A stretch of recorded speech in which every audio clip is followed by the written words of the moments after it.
Boa noite. Obrigado pela presença. O dia de hoje temos ao professor Rodrigo Nemen. Ele é o professor mais novo aqui do Departamento de Astronomia do IAG. O professor Rodrigo, ele tem doutorado em astrofísica e também fez pós-doutorado nos Estados Unidos, na NASA especificamente. Ele é membro da Academia Brasileira de Ciências e trabalha muito na área de altas energias, no estudo de galáxias e, em particular, na área de buracos negros. E o dia de hoje ele vai nos falar sobre a ciência do filme Interestelar. Então, obrigado pela introdução, Jorge. Professor Jorge Melendes, aqui do nosso instituto. É com grande prazer. Então, boa noite, pessoal. Boa noite, pessoal. Boa noite. Então, é com grande prazer que eu venho falar para vocês hoje desse filme aí, né? Então, como muitos devem saber, houve uma transmissão do filme anterior, né, para anteceder a palestra, né, para quem não viu, para se preparar para o que está por vir. Então, eu devo confessar, eu gostei muito do filme Interestelar. Eu não sei, quem que gostou do filme Interestelar, levanta a mão. Tá. Eu acho que tem um efeito de seleção, né? Porque quem veio nessa palestra por seleção talvez vai tender a gostar do filme, né? Então, de fato, eu gostei do filme. E o filme oferece uma grande oportunidade de discutir muitos conceitos fascinantes de astrofísica, de física, né? Esse filme realmente explora a ciência na fronteira do nosso conhecimento. Então, a começar pelo diretor, né? O diretor, o Christopher Nolan. Eu gosto muito de vários dos filmes do Christopher Nolan, alguns dos quais estão mostrados aqui, né? Em particular, o filme do Batman, né? Que é um dos meus favoritos, o Inception, né? Qual que é o nome do Inception? A Origem. Tá? E o interessante é que não é a primeira vez que esse diretor ele trabalha com os conceitos de tempo, né? Do tempo ser relativo, né? Então ele já trabalhou isso, por exemplo, na Origem, né? E o filme Interestelar ele trabalhou de novo com esse conceito. Então, de fato, eu sou suspeito para falar do filme Interestelar porque eu gostei muito, né? Assisti várias vezes. Não aguento mais ver esse filme. E uma outra coisa interessante a ser mencionada sobre o filme é que ele contou com a participação de um consultor. É um dos raros filmes hollywoodianos que contou com a consultoria externa de um cientista, tá? Mas especificamente de um astrofísico que tem um grande renome, tal. Esse senhor, então, é Kip Thorne, e ele fez contribuições muito importantes, na verdade, em astrofísica de buracos negros, e ele foi o consultor científico do filme.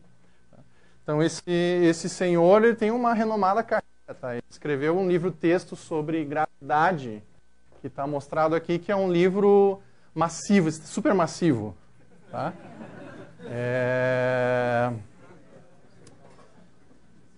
Então, o filme envolve o filme Interestelar ele envolve um grande espectro de teorias da física no filme.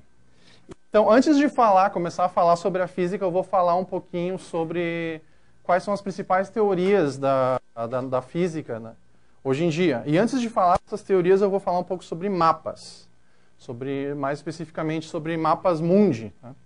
Então, o que vocês estão vendo aqui é um mapa do mapa mundi da 1506. E vocês vejam que aqui o nosso conhecimento do globo terrestre ele se estendia basicamente à Europa e Ásia. E em 1506, então, as Américas eram incógnita, assim como, enfim, basicamente aqui só tem a Europa e a Ásia e o resto é terra incógnita. O tempo foi passando, o nosso conhecimento foi avançando. E esse mapa, então, já é um mapa de 1570, na qual nós podemos ver que as Américas já estão aparecendo ali, já estão entrando em foco, não são mais tão terra incógnita assim. Mas cadê a Austrália aí, né? Austrália, em 1570, a Austrália era terra incógnita. Em 1744, vocês vejam aqui que o nosso conhecimento do nosso globo melhorou muito, mas a Antártica, aqui, cadê a Antártica, né, pessoal? Onde é que está a Antártica? A Antártica ainda era terra incógnita.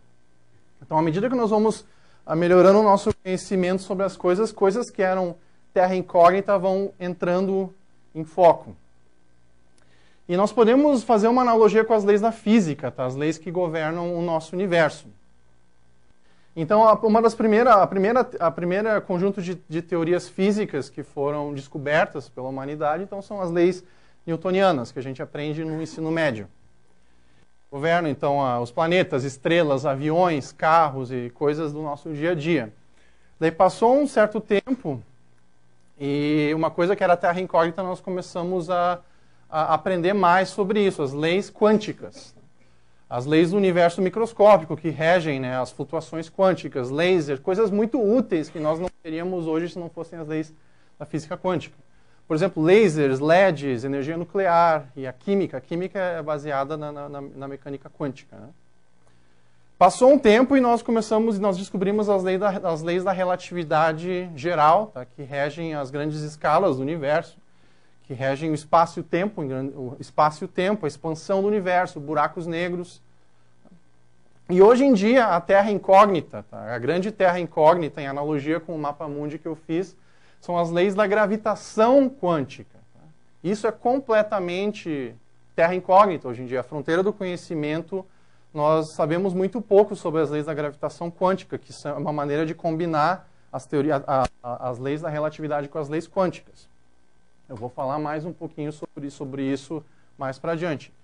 Então, as leis da gravitação quântica são terra incógnita hoje em dia. Elas regem o Big Bang, singularidades, viagens no tempo. Entre outras coisas, por exemplo, talvez a natureza da energia escura, que é um dos grandes mistérios da ciência moderna.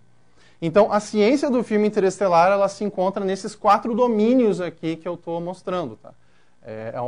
Tem muito, como se diz, pano para manga na ciência que é abordada no filme Interestelar. Então, a minha abordagem aqui nessa apresentação, a minha abordagem vai ser a seguinte. Eu vou mostrar trechos que eu considero relevantes do filme, tá?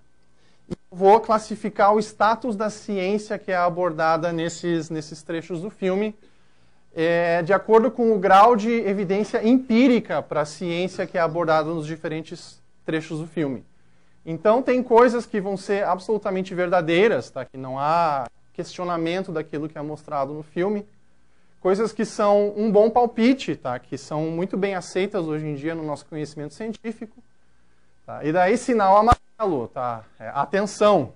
Vai ter momentos da ciência do filme que é pura especulação, tá? Que é uma especulação e a terra incógnita na ciência. Que eu vou, então, vai ser especulação, eu vou marcar de amarelo.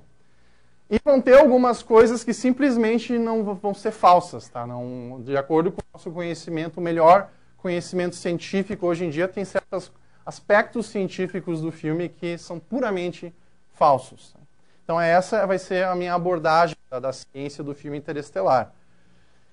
Eu devo avisar que quem não viu o filme ainda, quem ainda não teve a oportunidade de ver esse filme, eu vou estragar o filme para vocês, tá?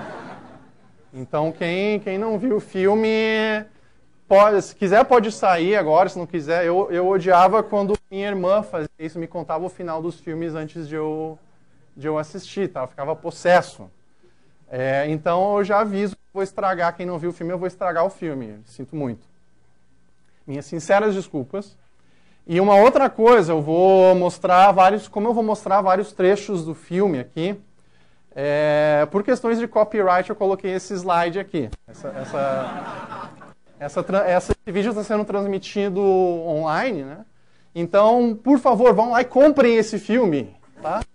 A Warner Brothers, Legendary, Paramount, Syncope investiram milhões e milhões, centenas de milhões de dólares. Então, se tiver alguém da Warner assistindo, estou fazendo propaganda para o filme de vocês, tá bom? Então, a não ser se eu não mostrar os créditos dos trechos dos filmes que eu mostrar nessa apresentação, vocês podem assumir implicitamente que foram essas empresas que montaram esses filmes, tá bom? Tá ok. E quem fizer cópias ilegais do filme será atirado para dentro de um buraco negro. Tá bom, então, vamos lá. Primeiro, deixa eu então relembrar um pouco para quem assistiu. Para quem não assistiu, eu vou estragar o filme. Tá? Que é, resumidamente, a história do filme Interestelar. Então, o filme se passa num futuro muito distante, tá? Se eu não me engano, há séculos no futuro. Não me lembro agora quão distante está esse futuro hipotético. Então, nesse futuro hipotético, tem uma praga, tá? Tem uma praga que basicamente está destruindo as plantações da Terra. Tá? Progressivamente, essa praga se transfere entre diferentes espécies de plantas, vai matando essas plantas que nós usamos para a nossa alimentação, tá? E, ao mesmo tempo que ela faz isso, ela vai destruindo o ar respirável. Tá? Então, não só ela destrói a nossa comida, como ela vai à atmosfera respirável e tornando o planeta, então, lentamente inabitável. E a solução encontrada no filme é a seguinte: olha, o planeta vai se tornar inabitável e nós vamos ser extintos. Então, a solução é ir para o espaço. É fazer uma grande, fantástica viagem interestelar, tá? Na busca de uma nova terra, na busca de uma nova moradia, porque a nossa moradia, na história do filme, se torna inabitável. Então, é claro que para encontrar esses planetas, eles fazem uma viagem para lá de incrível, né? Para encontrar esse novo sistema planetário, que é muito especial, como eu vou falar. Isso não impede, volta e meia, eles tomarem uma cervejinha, os protagonistas, né? Uma coisa interessante é que o trigo aqui nesse momento foi extinto. Nesse momento do filme, o trigo foi extinto há 7 anos aqui. Então, o que nos coloca algumas dúvidas sobre de onde está vindo essa cervejinha que o nosso adorado Cooper está tomando. Mas, independentemente disso, eles embarcam então nessa fantástica viagem interestelar. Então, eu gostaria de começar falando um pouco, antes de falar sobre viagem interestelar, falar um pouco do nosso endereço no universo. Se você tivesse um ET e você tivesse que dar suas coordenadas cósmicas para você viver, você saberia dizer as nossas coordenadas cósmicas, onde nós estamos? Então, qual que é o nosso endereço cósmico? Nós estamos aqui no Sistema Solar, né? No nosso adorado Sistema Solar. Nosso planeta se encontra na zona habitável de uma estrela bastante típica. O professor Jorge Melendes pode falar tudo. Ele é um expert na vida das estrelas, tá? Ele procura as gêmeas do Sol. Tá? Então, nós vivemos na zona habitável dessa estrela chamada Sol. Estamos aqui numa certa região. Aqui, então, temos várias estrelas de vizinhança. Tá? E, então, fazendo um zoom, saindo mais para longe, tá? Prestem atenção aqui, tá? Temos várias. Isso aqui mostra uma região de cerca de 50 anos-luz, tá? 1 ano-luz é a distância que a luz, que é a coisa mais rápida do universo, percorre durante um ano inteiro, tá? Esse pontinho preto aqui representa a nossa vizinhança ao redor do nosso sistema solar 100 anos-luz, tá? É o tamanho desse pontinho preto. E agora eu vou mostrar para vocês a galáxia, a nossa galáxia, Via Láctea, e eu vou mostrar o tamanho desse pontinho preto de 100 anos-luz na nossa galáxia. Alguém consegue ver o pontinho preto ali? Tá? Não, né? A gente não consegue. O universo é inacreditavelmente grande. Nós somos, de certa maneira, moramos na periferia da galáxia, tá? Então nós estamos a 25 mil anos-luz de distância do centro da nossa galáxia. Lembrando que um ano-luz é 9 trilhões de quilômetros. Tá? Não é 10 quilômetros, 100 quilômetros, 20 milhões de quilômetros. 9 trilhões de quilômetros é um ano-luz. E nós estamos a 25 mil anos-luz do centro da galáxia. Lembrando, então, para quem não sabe, que nosso universo tem centenas de bilhões de galáxias. Tá? Há uma grande diversidade nos tipos de galáxias. Isso aqui é baseado em observações, tá, pessoal? Então, o nosso universo tem cada uma dessas coisinhas aqui são galáxias observadas do nosso universo. Nosso universo tem uma extensão de cerca de 100 bilhões de anos-luz de extensão, um universo observável. Bom, então vamos falar agora que nós sabemos melhor um pouquinho o nosso endereço cósmico, vamos falar agora sobre as dificuldades de um planeta parecido com a Terra, tá? E nós avançamos muito, né, nessa questão graças a um telescópio espacial chamado Kepler, tá? Que está mostrado aqui. Então, graças ao Kepler, que tem observado aí muitas estrelas buscando planetas, o principal objetivo científico do telescópio Kepler é buscar uma nova Terra, digamos assim. Então, o Kepler, tá, ele tem monitorado, se eu não me engano, centenas de milhares de estrelas, olhando a oscilação da luz da estrela, você consegue ver se tem planetas ao redor. E ele descobriu que na zona habitável de uma estrela a 500 anos-luz de distância da gente, se encontra o planeta, até o momento, o planeta mais semelhante à Terra que nós encontramos, ou seja, um planeta rochoso. Na zona habitável da sua estrela, tá, chama-se de Kepler 186f. E por que é a zona habitável de uma estrela? A zona habitável de uma estrela é o seguinte: se você tem a estrela aqui, se o planeta estiver muito fora dessa zona habitável, a água vai congelar e você não vai ter água líquida. A água é fundamental para a vida aqui na Terra, né? Então nós estamos fazendo uma extrapolação baseada na vida que nós conhecemos. Se você estiver muito para dentro dessa zona habitável de uma estrela, a água evapora completamente e você não tem... A zona habitável é a região ao redor da estrela onde você pode ter água líquida. E esse planeta, o Kepler 186f, é o planeta rochoso na zona habitável de uma estrela mais próxima, até onde eu sei que nós conhecemos, observado com o Kepler. Esse planeta, então, ele está a cerca de 500 anos-luz de distância da gente. 500 anos-luz é 5 mil, milhão, bilhão, trilhão... É quatrilhão isso aqui? 4 trilhões? Então ele está a 5 quatrilhões de quilômetros de distância. Se a gente viajasse, se nós estivéssemos com a vida, se nós fôssemos extintos, tivéssemos que ir para o planeta Kepler 186f, com a velocidade mais rápida a qual a humanidade já teve acesso, tá? Nós demoraríamos essa viagem 10 milhões de anos de viagem. 10 milhões de anos de viagem para chegar no planeta Kepler 186f. Então vocês podem perceber que viagem interestelar é uma coisa complicada. É longo, né? Demora bastante. Então como é que eles fazem no filme para pular essas distâncias e chegar não esperar 10 milhões de anos para chegar num planeta habitável, tá? Eles pegam, a maneira como eles fazem no filme, eles pegam uma carona no lado curvo do espaço-tempo. Tá? Então, agora eu vou mostrar o primeiro trecho do filme, então.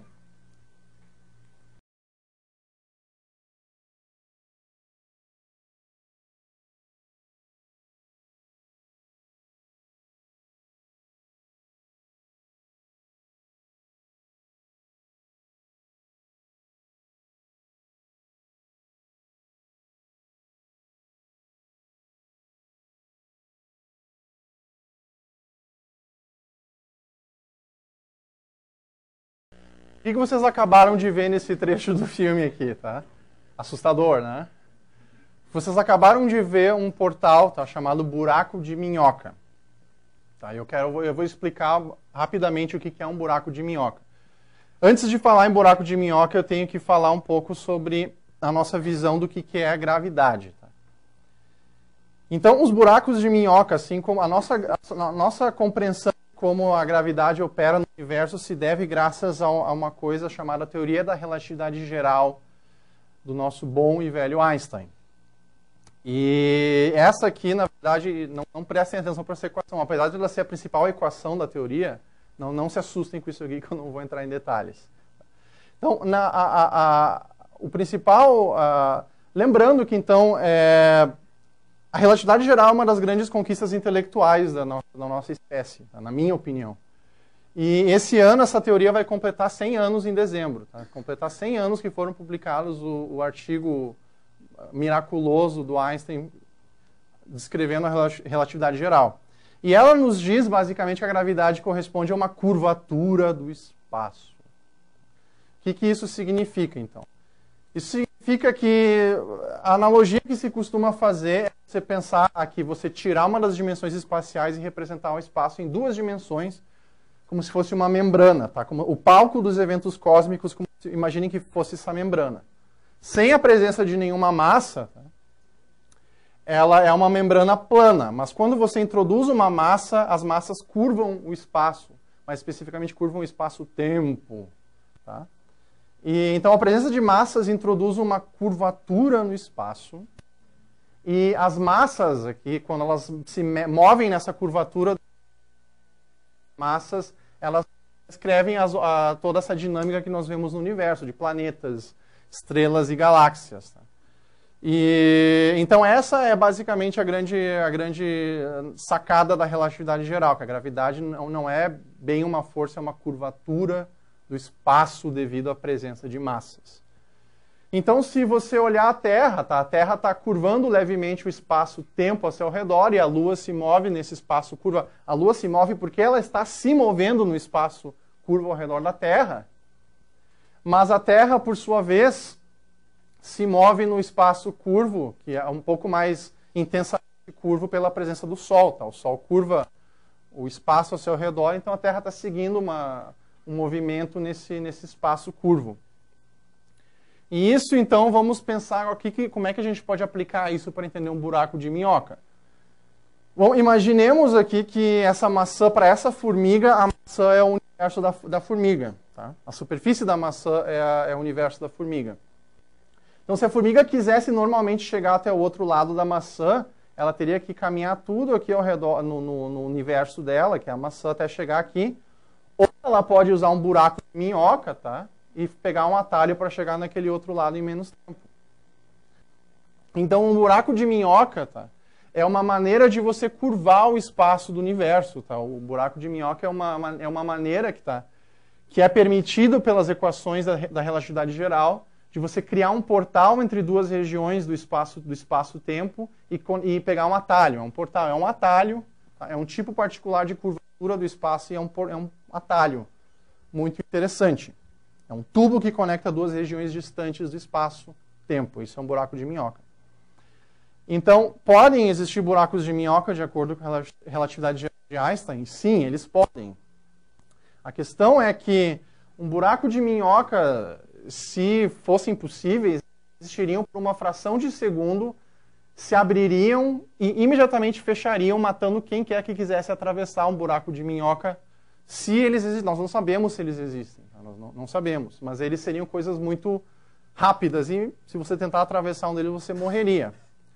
Para você abrir um buraco de minhoca, como é o buraco de minhoca do filme, e mantê-lo aberto e grande o suficiente para entrar uma espaçonave aqui nesse buraco de minhoca e pegar um portal para chegar até um planeta habitável, você teria que criar gigantescas quantidades de um tipo de matéria muito exótica, tá? Que seria uma matéria que tem massa e energia negativa. Tá? Não me olhem com essa cara, porque é estranho mesmo. Tá?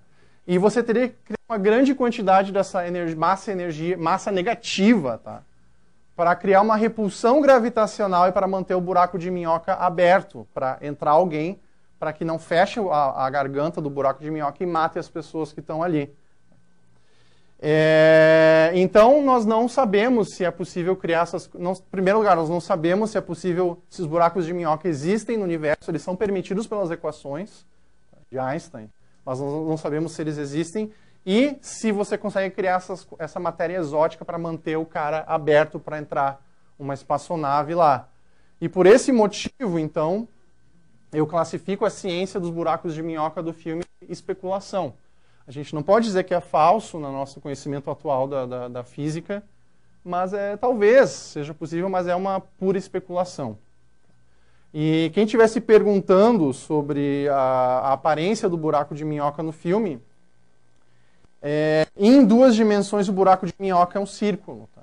Se você criasse um buraco de minhoca em 3 dimensões, como mostrado aqui, simplificando, tirando uma dimensão espacial, conectando, por exemplo, o sertão nordestino com a Califórnia. Tá? No espaço, nós teríamos eles como uma bola de cristal, basicamente, conectando essas duas regiões do espaço-tempo. mas nós não sabemos se eles são possíveis e se você poderia usá-los para viagens interestelares. Tá bom? Vamos então para um outro trecho do filme.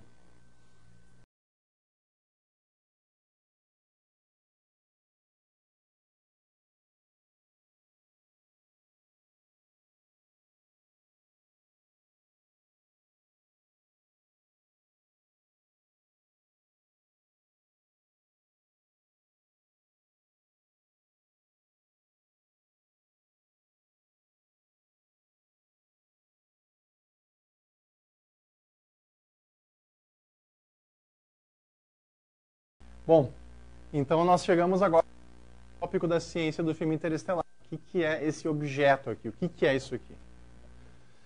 Isso aqui é um buraco negro. Tá? É um buraco negro que tem um nomezinho carinhoso no filme, inclusive. Como é que eu vou falar? Já vou falar. Então, em primeiro lugar, o que são buracos negros e eles existem no universo? Então, os buracos negros, eles são entidades que, na verdade, hoje em dia, eles não são exóticos, mas eles constituem um paradigma da astrofísica moderna, a existência dos buracos negros. Sem eles, basicamente, o universo, a gente não consegue entender o universo.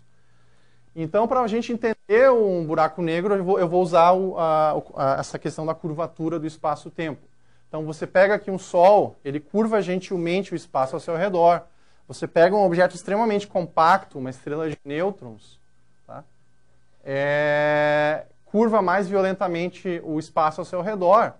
E a luz que sai desses objetos quanto mais compacto um objeto astronômico, maior a curvatura do espaço e mais difícil é a luz escapar desse objeto. Tá? É como se tivesse que sair desse buraco, desse poço no espaço-tempo. Tá? Então, um buraco negro ele seria basicamente um poço, ele é tão compacto, a gravidade dele deforma tão violentamente o espaço-tempo que a luz ela simplesmente não consegue escapar de um buraco negro. Ela simplesmente ela é aprisionada no buraco negro. Por isso a gente chama de buraco negro. E é uma das grandes previsões da teoria da relatividade geral, que nem o Einstein acreditava nisso aí, até que nas últimas décadas eles se tornaram um grande ingrediente do nosso conhecimento do universo. Então a luz, que é a coisa mais rápida do universo, não consegue escapar de um buraco negro porque a sua atração gravitacional é violentíssima. Né? Lembrando que a velocidade da luz é isso aqui. Tá? Então, se nem a luz consegue escapar de um buraco negro, haja poder gravitacional, não é mesmo? Lembrando que isso aqui, com uma velocidade dessas, você completaria 7 voltas ao redor da Terra em um segundo. Então, dessa maneira, a gente pode entender um buraco negro como um astro massivo, bastante massivo e compacto, tal que a gravidade é tão forte que ela aprisiona tudo que cai dentro dele. Se ela aprisiona a luz, ela vai aprisionar tudo no universo. Então, uma vez dentro dele, nada escapa. Então, se essa superfície do buraco negro, que é o ponto onde se você passar desse ponto, você dê adeus. Escreva um testamento antes, por gentileza. Dê adeus ao universo porque você vai ser aprisionado lá dentro. Então, se você jogar uma bomba de 20 megatons, ela vai simplesmente desaparecer lá dentro e você não vai ver nada. Se você jogar outras coisas no buraco negro, elas vão cair e vão desaparecer lá. É muito triste isso, né? É muito triste. Se você continuar jogando outras coisas, é muito triste, assim, os buracos negros. Então, nem se você pegar a entidade mais poderosa e, quiçá, indestrutível do universo e você jogar num buraco negro, nem essa entidade conseguiria escapar. Então, é um assunto tocante, né? Então, os buracos negros representam a concentração de matéria mais extrema do universo. São os objetos mais compactos do universo. Então, se a gente poderia pensar, se você pegasse o nosso planeta inteiro com tudo que há dentro dele e o quão compacto que teria que ser um buraco negro com a massa da Terra, né? Quanto que você teria que compactar a Terra para ela virar um buraco negro? Bom, a resposta é isso aqui, ó. Se você compactar tudo que existe no planeta para esse tamanho aqui, a Terra viraria um buraco negro, tá? Mais ou menos 1 centímetro. Aqui está um pouco maior que 1 centímetro, mas tudo bem, serve para exemplo. Então, eles são objetos realmente muito compactos e eles de fato existem. O buraco negro do filme Interestelar, ele é um buraco negro de um tipo muito interessante chamado supermassivo. Ele tem um nomezinho muito legal, Gargantua, no filme. Eles chamaram o buraco negro de Gargantua. Se você procurar na história o que é Gargantua, Gargantua é um personagem de um livro de um escritor francês, François Rabelais, tá? 1532, tá? É o pai de Pantagruel, tá? E Gargantua, então, é um personagem dotado de um apetite fantástico, do romance Vida Inestimável do grande Gargantua, tá? Então, é um personagem que tem um apetite voraz, tá? Tem tudo a ver com o buraco negro do filme, na verdade.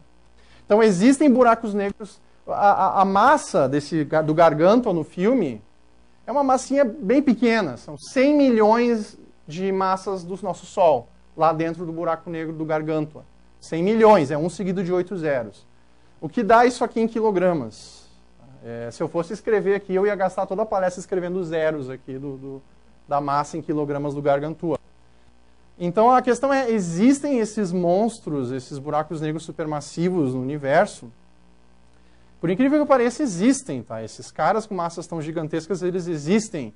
E, na verdade, se você interpretar isso aqui como se fosse a nossa galáxia, não é, a gente não consegue tirar uma foto dessas da nossa galáxia, a gente não consegue tirar um selfie da nossa galáxia, tá?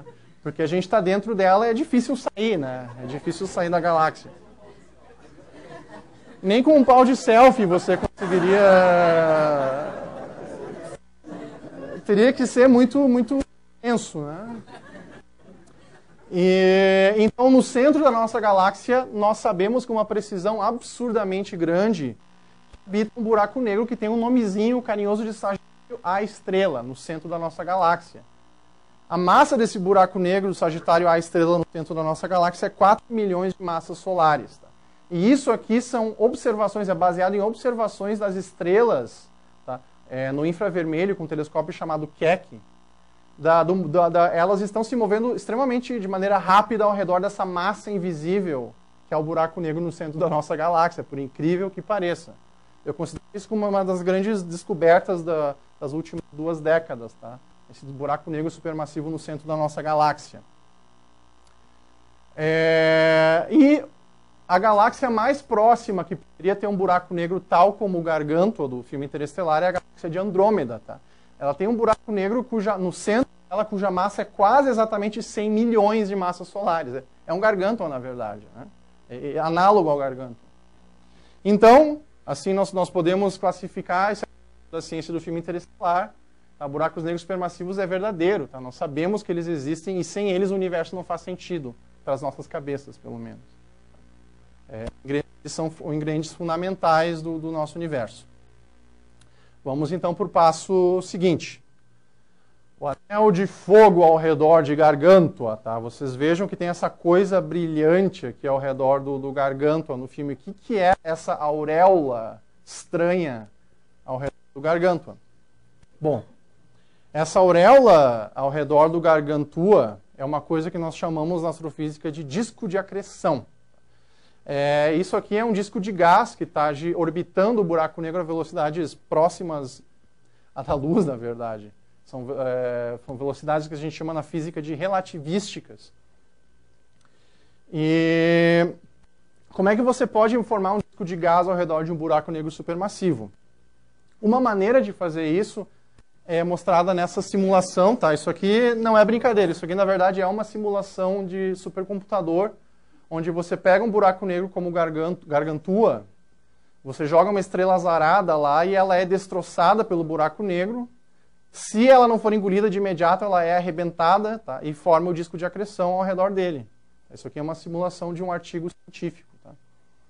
Só que então eu gostaria de apontar para vocês um fato curioso do disco de acreção ao redor do Gargantua, que pode ter sido criado pela destruição de uma estrela azarada. Você esperaria, a princípio, ver um disco, um Blu-ray de gás, tá? Ou LP, os LPs estão voltando à moda hoje em dia, né? Então, um LP de gás quentíssimo, que emite luz, tá? Mas você não vê bem um disco quando você olha o buraco negro do filme. Você vê um disco aqui, mas você vê essa auréola aqui ao redor de todo o buraco negro, tá? Você não vê um disco simples, você vê essa coisa complicada, tá? Essa auréola aí, certamente o buraco negro desse Gargantua não é um santo para ter essa auréola aí, né? Então, o que está acontecendo? Como é que a gente entende essa auréola ao redor do Gargantua do filme?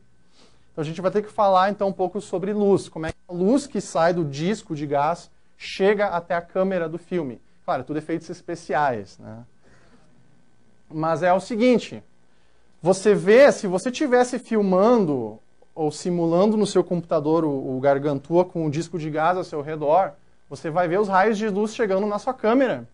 E num universo newtoniano, você veria uma sombra, você nunca veria o que está atrás aqui, a sombra do Gargantua, porque esses raios de luz aqui, num universo newtoniano, esses raios de luz, ou os que estivessem na direção da câmera cairiam no buraco negro, e os que estiverem indo para lá, a gente não vai ver, né? Eles estão indo para lá, não vão chegar na câmera, então você teria uma sombra na qual você não veria o que está atrás do Gargantua. Era para eu ter trazido uma esfera aqui para mostrar, ilustrar a sombra, tá? Mas eu esqueci a esfera, então azar. Mas então a gente nunca veria o que está atrás do filme no universo newtoniano, tá? Ou esses raios caem no buraco negro ou vão para outro lugar e não chegam na gente. Então teria essa sombra. Tá? O interessante da relatividade de Einstein, tá? E isso eles tiveram, foi complicadíssimo eles simularem essas equações, e eles de fato simularam as equações de Einstein em computador. Eles gastaram um grande... Nunca tinha sido feito isso em Hollywood, o que eles fizeram para simular a aparência do Gargantua. O interessante da relatividade de Einstein é que raios de luz que originalmente estariam indo, eles são curvados pela gravidade do buraco negro e o que está na sombra do buraco negro acaba chegando na câmera. Tá? Mesmo o que está atrás do buraco negro e que você não veria no universo newtoniano, eles são sugados para lá, eles não caem porque eles estão fora do horizonte de eventos, tá? Mas eles sofrem essa curvatura e chegam na câmera. Então, a consequência de implementar isso, a equipe do Christopher Nolan implementou uma simulação, uma das mais realísticas que já foram feitas desse fenômeno, que chama-se de lente gravitacional, tá? Porque o efeito na luz é semelhante ao efeito de uma lente. Tá? Então, ao redor de um buraco negro, você veria o que está atrás do buraco negro. Então, num universo newtoniano, você veria um disco assim. Tá? Então, se você colocar um buraco negro, que ele vai tapar a parte de trás do disco, e você nunca veria no universo newtoniano. No nosso universo, o universo de Einstein, tá? Esses raios que estão aqui atrás, eles são tapados pelo buraco negro e chegam até o observador. Então, essa coisa aqui, na verdade, está lá atrás do buraco negro. Tá? Então, você pensa como se estivesse lá, esses raios iriam para lá, mas eles são curvados na nossa direção e chegam até a câmera. Então, essa auréola aqui é coisa que está atrás do buraco negro, tá? E foi complicadíssimo de simular isso aí em supercomputadores, tá? Até onde eu sei, é a primeira vez que isso foi feito em Hollywood. E é por isso, então, que você tem essa auréola. Você está vendo que está atrás do buraco negro. Então, eu classificaria isso como um ótimo palpite, a aparência do Gargantua, tá? A gente nunca conseguiu fazer uma imagem dessas para saber se é verdade, mas com o nosso melhor conhecimento da física hoje em dia, a gente pode dizer que isso aqui é um excelente palpite. Tá quase a ponto de ser verdade, mas nunca fizemos uma imagem. Nós estamos construindo telescópios para fazer esse tipo de imagem. Tá? Vai demorar um pouquinho, mas talvez até mesmo no próximo ano nós consigamos fazer progresso nisso aí, com observações, não com simulações de Hollywood, observações. Tá? Então, vamos tocar adiante.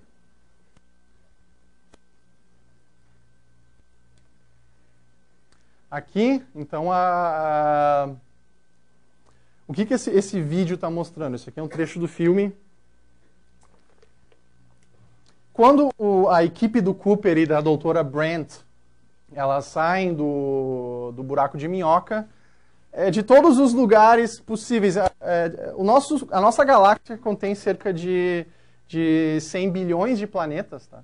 E se estima que somente na nossa galáxia, alguns bilhões desses planetas sejam habitáveis, talvez semelhantes à Terra.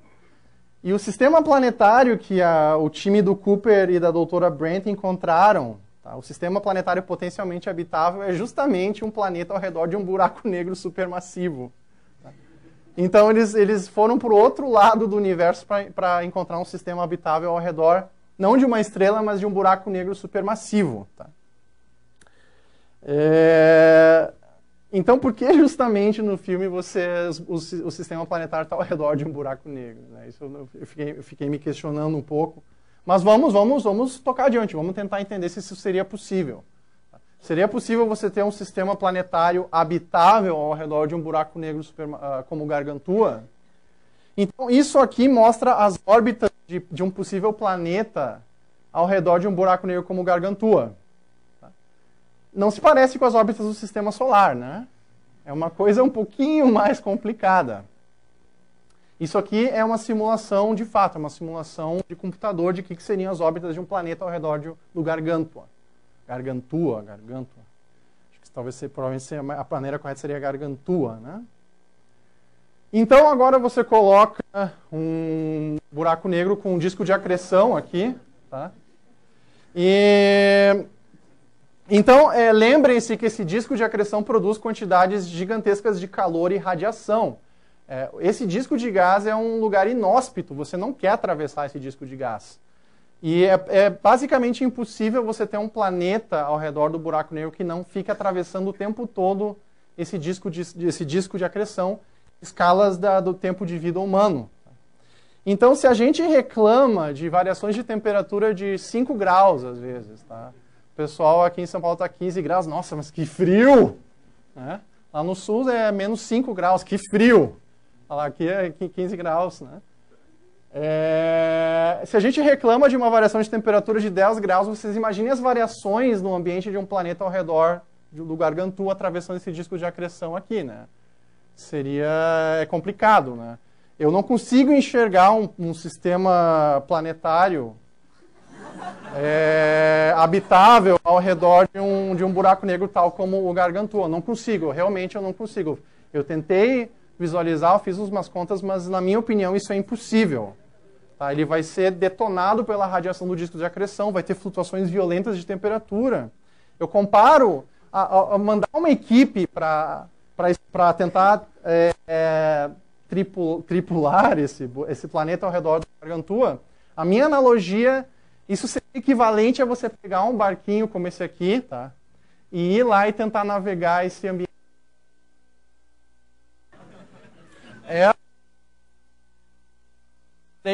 Para o ambiente do Gargantua. Tá? Então, na minha opinião, planetas habitáveis ao redor de um buraco negro é falso. Que infelizmente põe em xeque a premissa do filme, né? Que é habitar esse sistema de 3 planetas ao redor do Gargantua. Certo? Vamos adiante.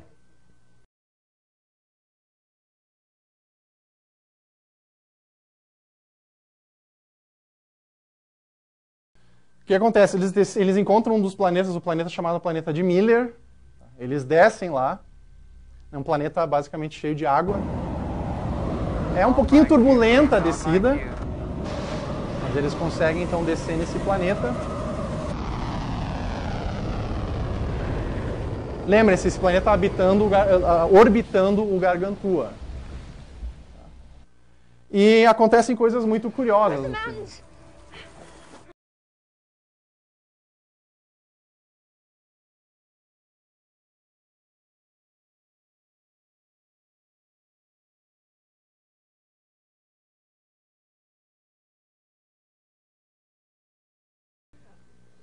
Bom, e o que acontece aqui? Deixa eu tentar parar essa parte aqui. O que acontece? Nesse planeta, tá, o que acontece, e esse é um ponto-chave do enredo do filme. Cada hora que se passa na superfície desse planeta, para cada hora que se passa aí no planeta de Miller, que tem esse planeta assustador, se passam 7 anos na Terra. Para cada hora no planeta se passam 7 anos na Terra. Antes dessa cena aqui, tem uma cena muito engraçada que o Cooper tá, nossa, mas nós trouxemos cientistas que têm habilidade de sobrevivência de um escoteiro. Nós estamos perdidos. Mas, na minha opinião, os escoteiros têm ótimas habilidades de sobrevivência, né? Mas ele reclamando, nossa, nós trouxemos um monte de cientistas aqui, nós estamos frios. E essa parte do filme aqui é a doutora Brent, que basicamente está dizendo assim, olha, o tempo para eles é um recurso vital. Cada hora no planeta são 7 anos na Terra. Se eles demorarem muito tempo no planeta, se passarem 10 horas ali, se passam 70 anos na Terra. Então, talvez a Terra já tenha sido extinta quando eles encontrarem um planeta habitável, né? E depois que eles dá tudo errado no planeta, a doutora Brent faz esse comentário. Você sabia da relatividade, tá? E o Cooper ali. Então eles conseguem escapar. Ai, meu Deus, não vou nem olhar.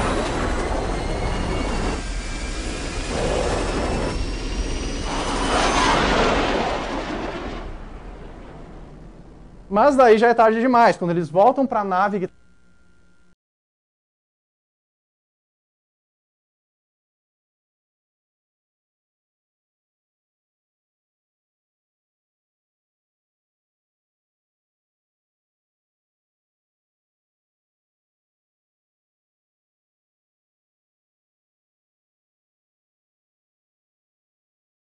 E então,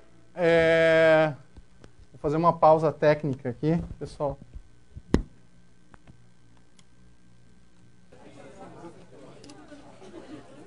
Posso continuar? Tá muito alto aqui ou tá ok? Tá ok, tá bom. Positivo e operante. Bom. Então eles retornam, eles conseguem escapar lá das ondas gigantescas do filme. Eles chegam na estação espacial lá que tem o astronauta.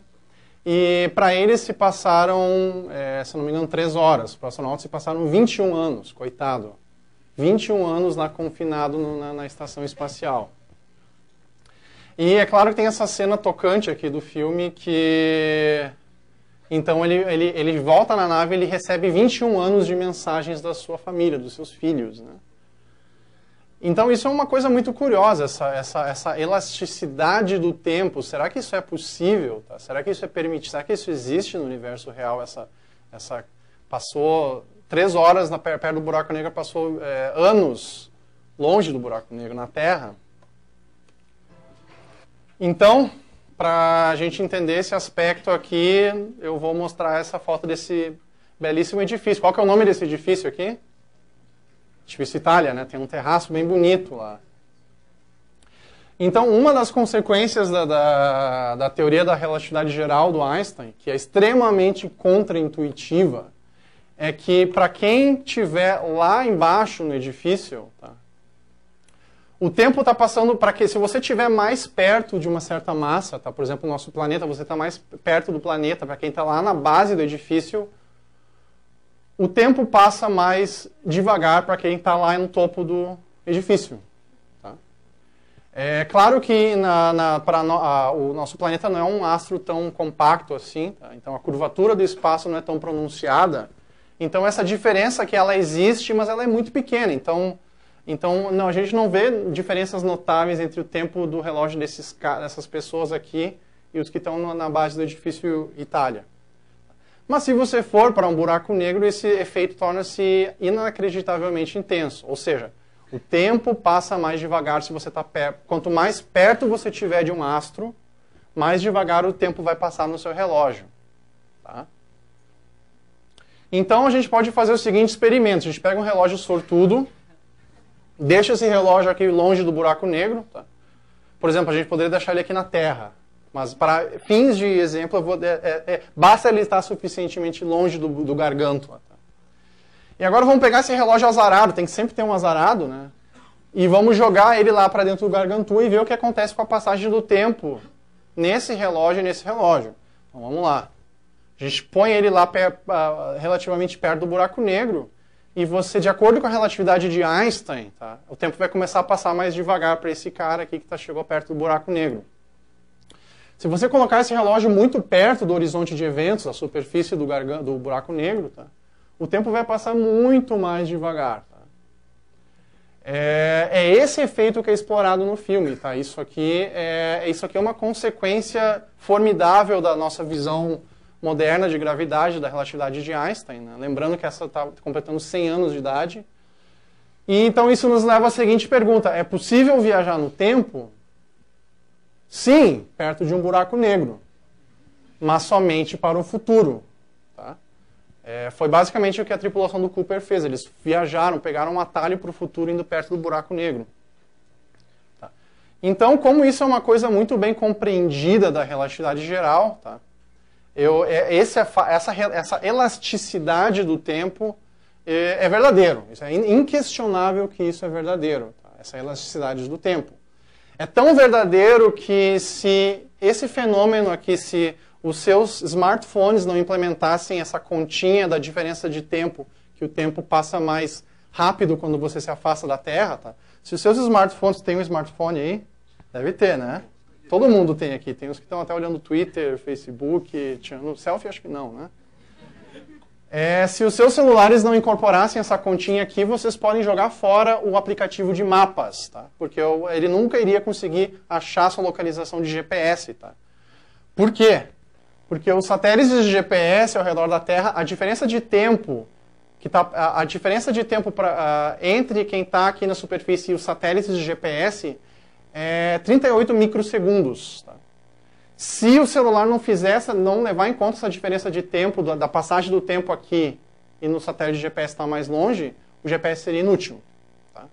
Então, isso é uma aplicação muito prática da relatividade geral de Einstein. Tá? É por isso que é verdadeira a elasticidade do tempo. Então, é uma coisa fundamental para o aplicativo de mapas e geolocalização, incorporar essa elasticidade do tempo. Tá bom? Senão o GPS seria inútil. Prontos para ir para a próxima? Não estão prontos? Ah, então tá bom. Vamos para a próxima.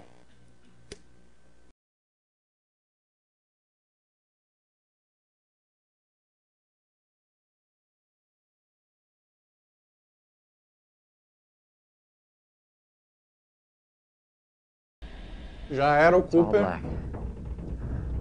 E agora ele está dentro do horizonte de eventos de um buraco negro no filme. Eu não tenho a menor ideia do que seja isso.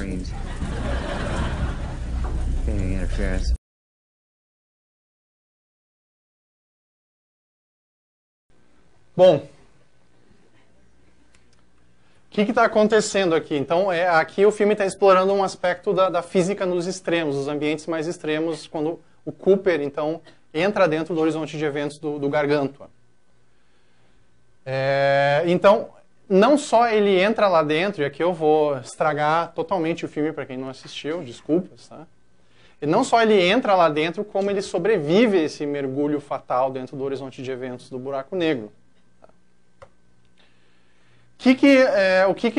Como é que nós entendemos o interior de um buraco negro na astrofísica moderna? O que a relatividade geral lhe diz a respeito do interior de um buraco negro? Bom, eu não vou negar que é um ambiente que é difícil, tá? É difícil porque, de certa maneira, é um outro universo o interior de um buraco negro e esse universo está desconectado do nosso universo. Tudo que cair lá dentro vai ficar lá dentro para sempre e nunca vai poder se comunicar com quem está fora do buraco negro. Mas você conseguiria sobreviver, os detalhes do interior do buraco negro são misteriosos, tá? Mas a relatividade geral nos permite fazer algumas inferências muito boas a respeito do interior de um buraco negro. E o que seria, então, o interior do buraco negro? Dentro do horizonte de eventos, a relatividade prevê, tá, que no momento que você cruzar o horizonte de eventos, você vai inexoravelmente mergulhar na direção do ponto central do buraco negro, chamado de singularidade. Não há como você impedir esse colapso aqui. No momento que você cruzar a superfície, o horizonte de eventos, você vai imediatamente mergulhar lá na direção da singularidade, que é um ponto que concentra toda a massa do buraco negro, a singularidade central. Os buracos negros, eles não são que nem um planeta que tem uma superfície sólida. A superfície do buraco negro é como se fosse uma... quando você atravessar ela, você não vai bater em nada, você vai entrar num vazio e vai colapsar no centro do buraco negro e vai morrer lá dentro. Tá? Você vai cair na singularidade e você vai ser totalmente esmagado pela singularidade central, que nós não entendemos como é a singularidade central, porque nós precisaríamos de uma teoria de gravitação quântica, que não existe no momento. Tá? Então, em outras palavras, o que a relatividade geral nos diz sobre o interior de um buraco negro é que lá dentro do buraco negro você vai encontrar esse cara aqui. Tá? E, portanto, esse aspecto da ciência do filme de você... Tem vários aspectos tratados nesse mergulho no Gargantua. Tá? A entrada, quando ele entra no buraco negro, os efeitos que ele vê é um palpite razoável, tá? Aqueles efeitos que ele vê ali ao seu redor. O interior do buraco negro, os detalhes são totalmente especulação. A gente não sabe os detalhes, mas nós sabemos que se você sobreviver ao buraco negro é falso. Se você entrar lá dentro, você vai morrer. Tá? Não tem... Escreva, por favor, um testamento, se você pudesse fazer isso. Tá certo? Então, não há como sobreviver se você entrar num buraco negro. Vamos para a próxima, então. Essa é uma parte extremamente intrigante aqui da viagem do nosso querido Cooper. Eu não vou dizer muito sobre onde ele encontra essa máquina aí.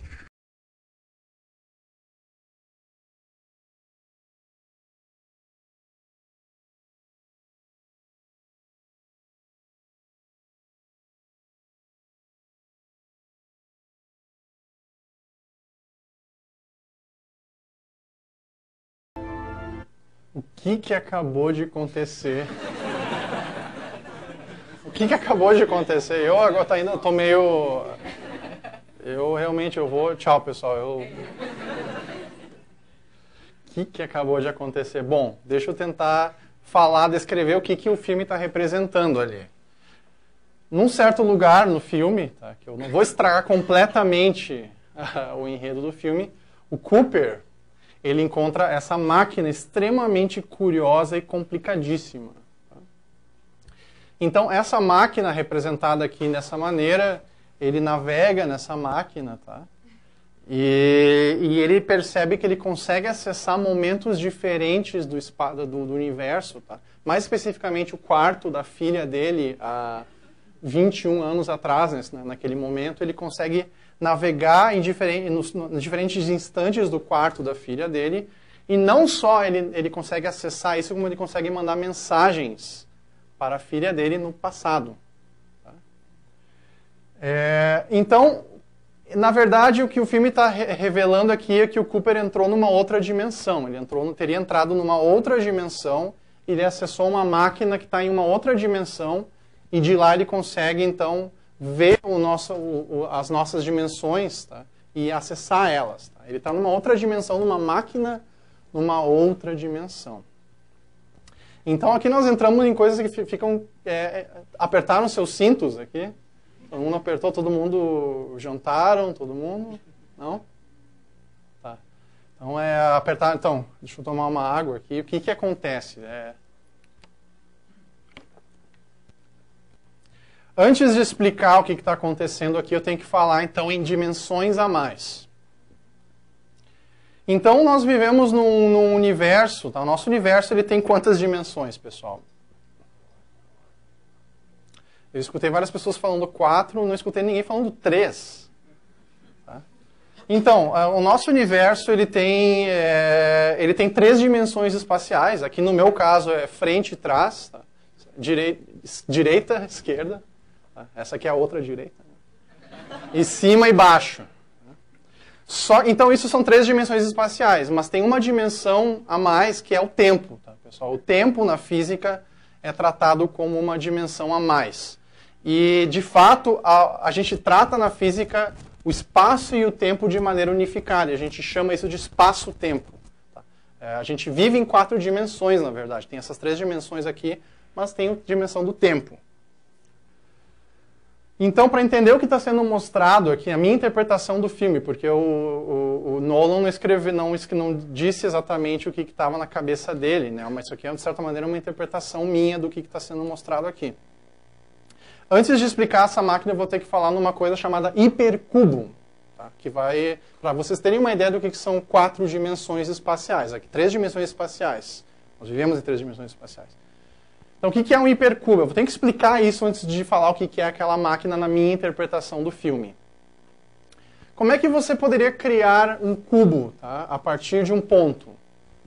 Um ponto é uma entidade de zero dimensões, de certa maneira. Se você pegar esse pontinho e você arrastar ele numa certa direção, tá, numa dimensão ele vira uma linha, que é uma entidade de uma dimensão. Se você pegar essa linha e você arrastar para cima, tá, você cria um quadrado, que é uma entidade de duas dimensões. Se você pegar esse quadrado e você tirar ele aqui do quadro, você cria um cubo, que é uma entidade de 3 dimensões. Agora, se você pegar e arrastar esse cubo na 4ª dimensão...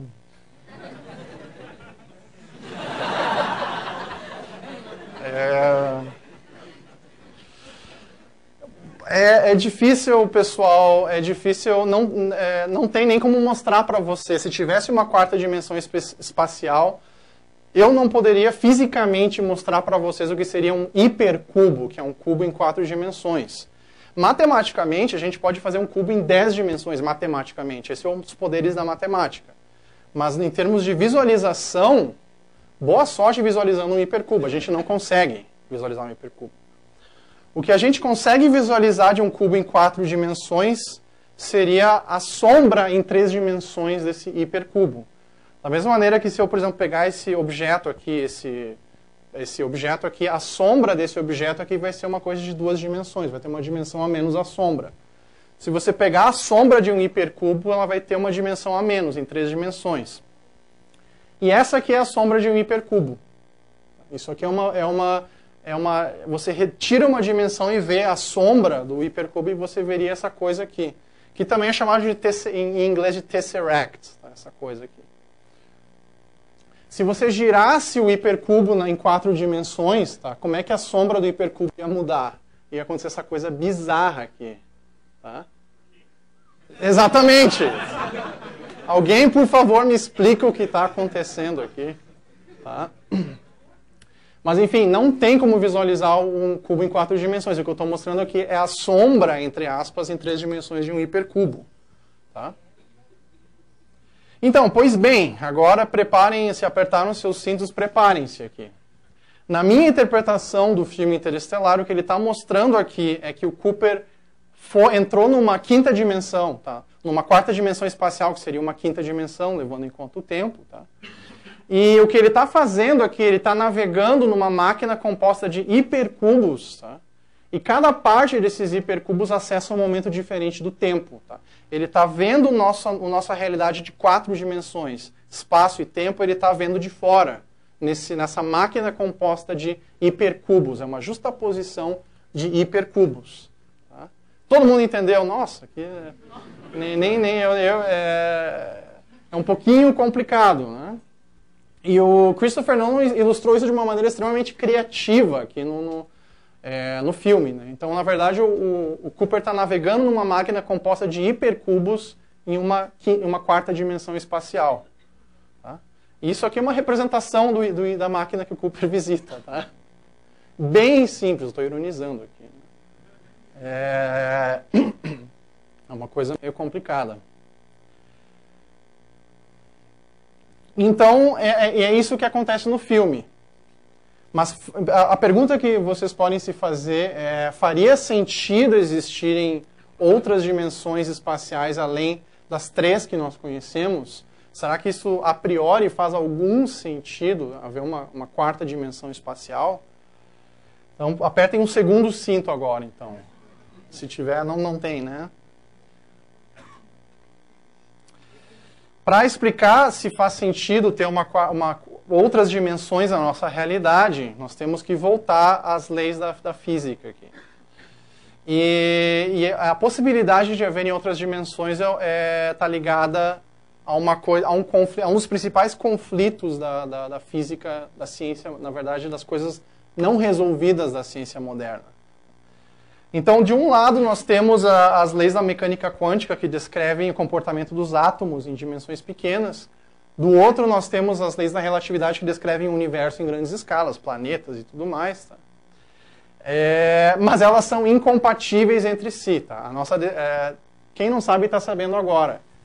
as leis da relatividade e as leis da mecânica quântica, as leis da relatividade geral, a gravidade, a maneira como nós entendemos a gravidade, e a maneira como nós, em grandes escalas, e a maneira como nós entendemos os átomos não são incompatíveis. Se você tentar botar as duas coisas juntas, explode. A gente não sabe como fazer isso. Esse é um dos grandes problemas da ciência moderna, tá? É buscar uma gravitação quântica. Tá? Então, isso está ligado a uma outra coisa muito interessante, que é o seguinte. Suponhamos que você pegasse um elevador, tá? E esse elevador descesse a escala, você encolhesse esse elevador e fosse descendo cada vez mais e para tamanhos menores da nossa realidade. O que iria acontecer? Você pega esse elevador, você vai descendo cada vez mais, vai diminuindo de tamanho e descendo em escalas cada vez menores da realidade. Então você está descendo lá e toca o telefone no elevador, mas você não atende, né? Porque você então desce menor do que átomos, muito menor do que átomos, muito menor do que um elétron, muito menor, as menores escalas possíveis. E você vai ver que o espaço-tempo, nas menores dimensões que os físicos conseguimos conceber, tá?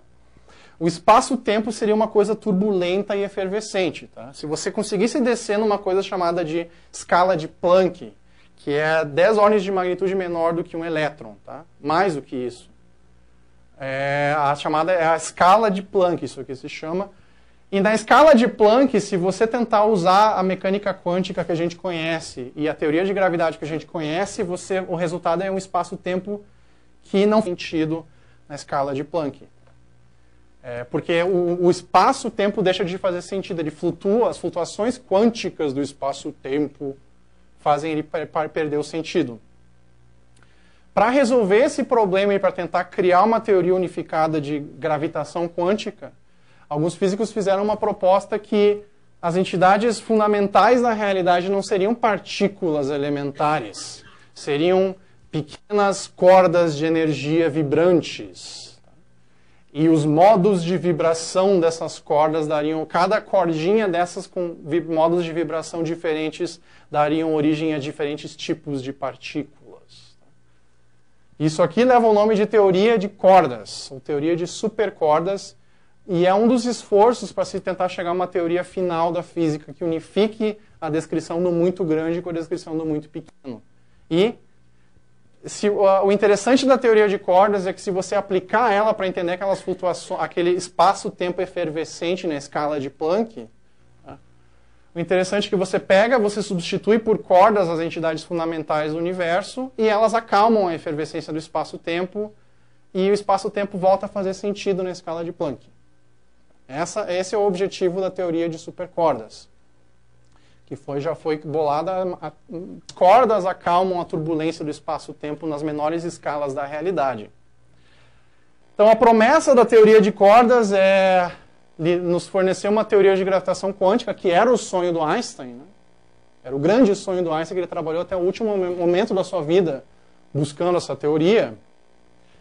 E as propriedades, quais as implicações de uma teoria de cordas? Tá? Ela lhe dá 11 dimensões, não é 4 dimensões, nem sequer 5 dimensões. Para a teoria de cordas fazer sentido, ela precisa de 11 dimensões.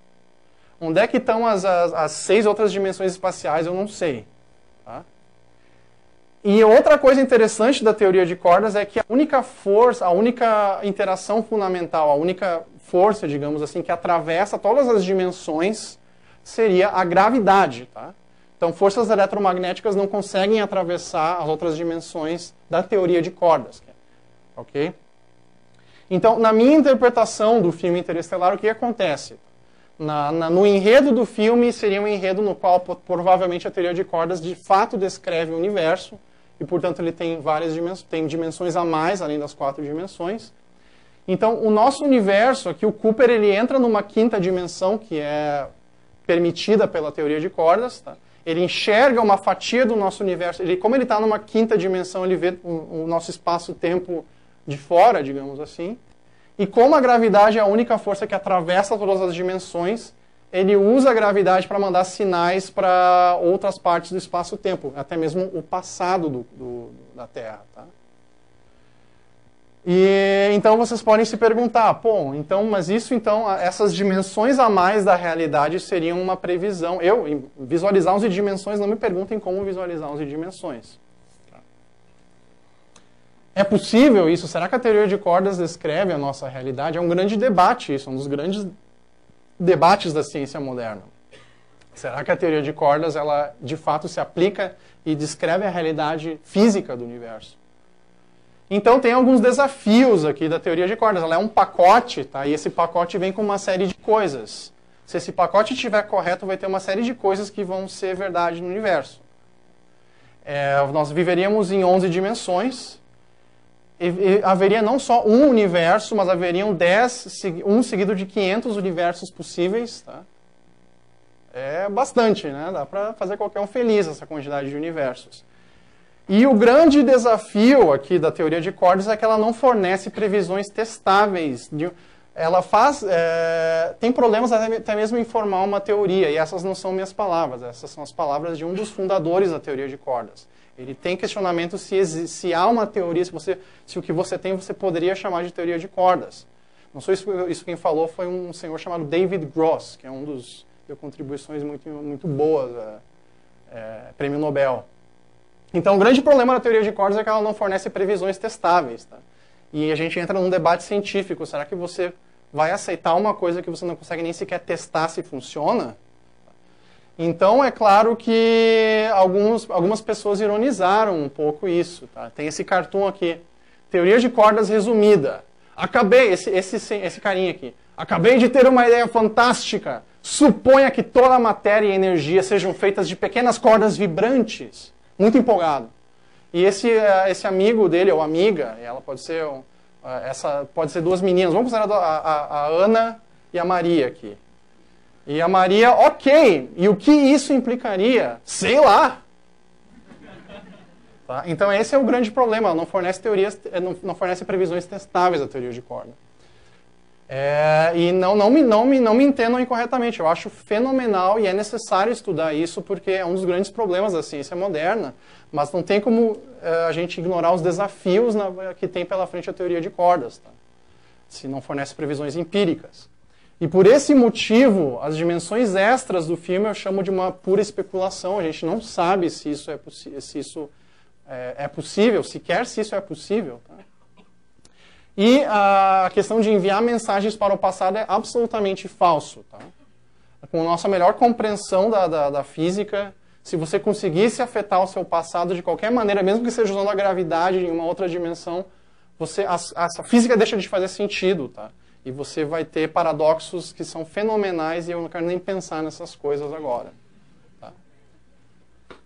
E, portanto, nós chegamos a fazer um sumário. Claro, eu escolhi certos pontos do filme aqui para discutir.